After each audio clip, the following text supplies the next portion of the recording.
আসসালামু আলাইকুম প্রিয় চাকরি প্রত্যাশী ভাই বোন আপনারা সবাই কেমন আছেন? আজকে আমরা আমাদের এই ভিডিওতে Mirpur can't public school and college থেকে প্রকাশিত হওয়া নতুন একটি নিয়োগ বিজ্ঞপ্তি নিয়ে বিস্তারিত আলোচনা করব। আপনি এই ভিডিওর মাধ্যমে জানতে পারবেন আপনি কিভাবে আবেদন করবেন, আবেদন করার শিক্ষাগত যোগ্যতা, সমস্ত বিষয় A to Z আপনি এই ভিডিওর মাধ্যমে জানতে পারবেন। চলুন কথা না বাড়িয়ে তবে মূল ভিডিওতে প্রবেশ করি। মূল ভিডিওতে প্রবেশ করার আগে আপনাদের কাছে একটি অনুরোধ, আপনি যদি আমাদের চ্যানেলে নতুন হয়ে থাকেন তবে আমাদের চ্যানেলটি সাবস্ক্রাইব করতে ভুলবেন না। আমাদের চ্যানেল বাংলাদেশ থেকে প্রকাশিত হওয়া সকল ধরনের নিয়োগ বিজ্ঞপ্তিগুলো নিয়ে বিস্তারিত আলোচনা করে থাকে। চলুন আমরা এবার মূল ভিডিওতে ফিরে যাই। আপনারা এখানে দেখতে পাচ্ছেন যে Mirpur cantonment public school and college থেকে কিন্তু এই নিয়োগ বিজ্ঞপ্তিটি প্রকাশিত করেছে। এখানে কিন্তু তারা বিভিন্ন পদে কিন্তু তারা লোক নেবেন। প্রথম পদ কিন্তু তারা এখানে বলেছেন প্রভাষক রসায়ন বাংলা ও ইংরেজি ভার্সন। এটি কিন্তু মূলত খণ্ডকালীন বা কিছু সময়ের জন্য মূলত চুক্তিভিত্তিক হিসাবে নেবেন। এখানে কিন্তু তারা বলেছেন কিন্তু আপনাকে অনার্স মাস্টার্স পাস পাশাপাশি কিন্তু এমএড এবং অথবা পিএইচডি ডিগ্রিধারী হতে হবে। শিক্ষা জীবনে কিন্তু আপনি কোনো ক্ষেত্রে তৃতীয় স্তর অধিকারী হতে পারবেন না। ইংরেজি ভার্সনে কিন্তু পড়ানোর সক্ষমতা অভিজ্ঞতা কিন্তু আপনার থাকতে হবে। বেতন কিন্তু এখানে তারা আলোচনা সাপেক্ষে বলেছেন যে আলোচনা সাপেক্ষে বেতন নির্ধারণ করা হবে। ২ নম্বর পদ কিন্তু তারা এখানে বলেছেন সহকারী শিক্ষক তথ্য যোগাযোগ প্রযুক্তি ইংরেজি ভার্সনে কিন্তু আপনাকে পড়াতে হবে। এখানে কিন্তু মূলত একটি পদ রয়েছে। কোনো বিশ্ববিদ্যালয়তে কিন্তু আপনার অনার্স মাস্টার্স পাস পাশাপাশি শিক্ষা জীবনে কিন্তু তৃতীয় বিভাগ গ্রহণযোগ্য নয়। আপনার কিন্তু অবশ্যই ইংরেজি ভার্সনে পড়ানোর সক্ষমতা থাকতে হবে। এখানে কিন্তু তারা বলেছেন বেতন কিন্তু তারা এখানে গ্রেড 10 ও গ্রেড 11 দুটি কিন্তু গ্রেড রয়েছে। গ্রেড 10 কিন্তু রয়েছে বিএড সহ এবং বিএড ছাড়া যাদের রয়েছে তাদের জন্য কিন্তু গ্রেড 11তম। সহকারী শিক্ষক এখানে কিন্তু তারা সহকারী শিক্ষক পদার্থবিজ্ঞান ইংরেজি ভার্সনের জন্য একজন লোক নেবেন। এখানে কিন্তু আপনাকে পদার্থবিজ্ঞান অনার্স মাস্টার্স পাশাপাশি আপনাকে ইংরেজি পড়ানোর সক্ষমতা এবং আপনার কিন্তু অবশ্যই শিক্ষা জীবনে তৃতীয় বিভাগ কিন্তু গ্রহণযোগ্য নয়। এখানেও কিন্তু তারা দুটি স্কেলে বেতন নির্ধারণ করেছেন, একটি কিন্তু গ্রেড 10 এবং অপরটি কিন্তু গ্রেড 11তমতে কিন্তু বেতন নির্ধারণ করেছেন।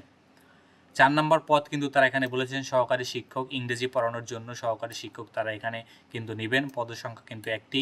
কোনো স্বীকৃত বিশ্ববিদ্যালয়তে কিন্তু অনার্স মাস্টার্স পাস পাশাপাশি কিন্তু আপনার শিক্ষক জীবনে কোনো ক্ষেত্রেই তৃতীয় বিভাগ কিন্তু গ্রহণযোগ্য নয় এবং আপনার কিন্তু অবশ্যই ইংরেজি ভার্সনে পড়ানোর সক্ষমতা থাকতে হয় বা ইংরেজি ভার্সনে পড়ানো যাদের অগ্রাধিকার থাকবে বা পড়াতে যারা পারবে তাদের কিন্তু তারা এখানে অগ্রাধিকার একটু বেশি দিবেন। ৫ নম্বর পদ কিন্তু তারা এখানে বলেছেন সহকারী শিক্ষক ভূগোল। এখানেও কিন্তু আপনাকে ইংরেজি ভার্সনে পড়াতে হবে। এখানে কিন্তু মূলত একটি পদ।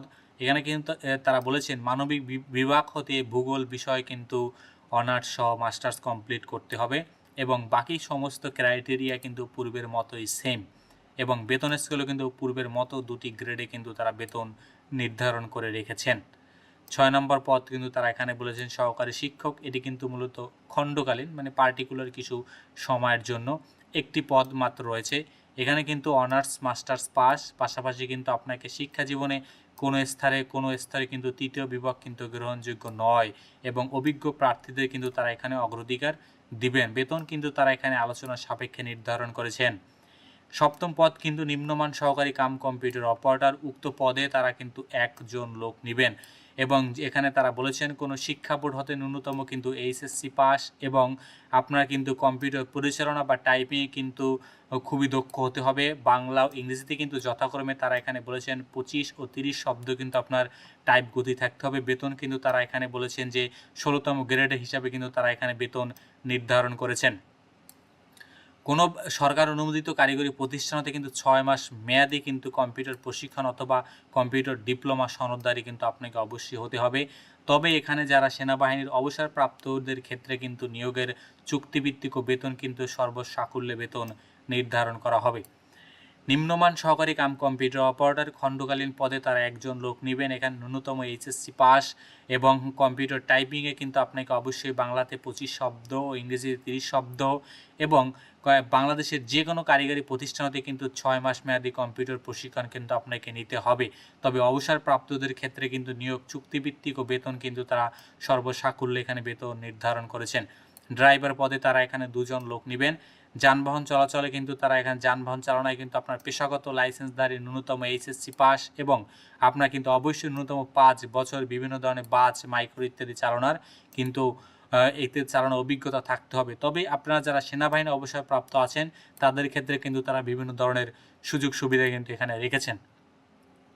10 নম্বর পদ কিন্তু তারা এখানে বলেছেন বিজ্ঞানগার সহকারী পদার্থবিজ্ঞানের জন্য। পদার্থবিজ্ঞান সহকারী হিসেবে কিন্তু তারা এখানে একজন লোক নেবেন।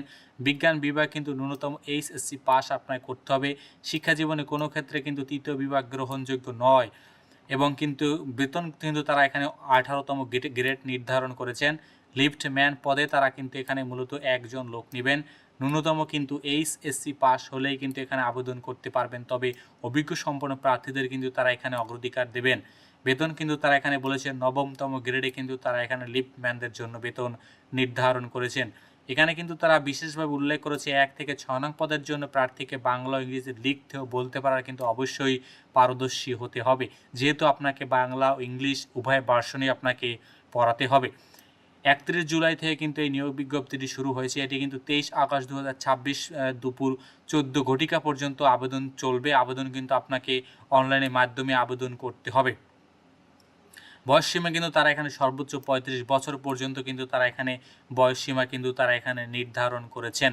এবং আপনারা যারা আবেদন করবেন আপনাদের 1 নং পদের জন্য কিন্তু 100 টাকা, 2 থেকে 5 নং পদের জন্য 700 ও 6 নং পদের জন্য 600 এবং 7 থেকে 9 নং পদের জন্য 300 এবং ক্রমিক 10 থেকে 11 নং পদের জন্য মাত্র 200 টাকার মাধ্যমে কিন্তু আপনি এখানে আবেদন করতে পারবেন। লিখিত পরীক্ষার তারিখ তাদের ওয়েবসাইটের মাধ্যমে কিন্তু তারা এখানে জানিয়ে দেবে কখন পরীক্ষা হবে এবং SMS এর মাধ্যমে কিন্তু আপনাকে জানিয়ে দেবে। আপনাকে কিন্তু অবশ্যই তাদের দেওয়া ওয়েবসাইটের মাধ্যমে এখানে আবেদন করতে হবে এবং এখানে যে আপনি ফোন নাম্বারটি দিবেন এখানে কিন্তু তারা SMS এর মাধ্যমে পরবর্তীতে আপনার লিখিত পরীক্ষার সময় জানিয়ে দেবে এবং পরীক্ষা অংশগ্রহণের জন্য কিন্তু আপনাকে কোনো প্রকার কিন্তু টিএ কিন্তু প্রদান করা হবে না। এই বিষয়টি কিন্তু তারা এখানে বিস্তারিতভাবে উল্লেখ করে দিয়েছে। তো ধন্যবাদ আপনাদেরকে এতক্ষণ আমাদের সাথে থাকার জন্য। আর আপনি এখনও যদি আমাদের চ্যানেলটি সাবস্ক্রাইব করে না থাকেন তবে আমাদের চ্যানেলটি সাবস্ক্রাইব করতে ভুলবেন না।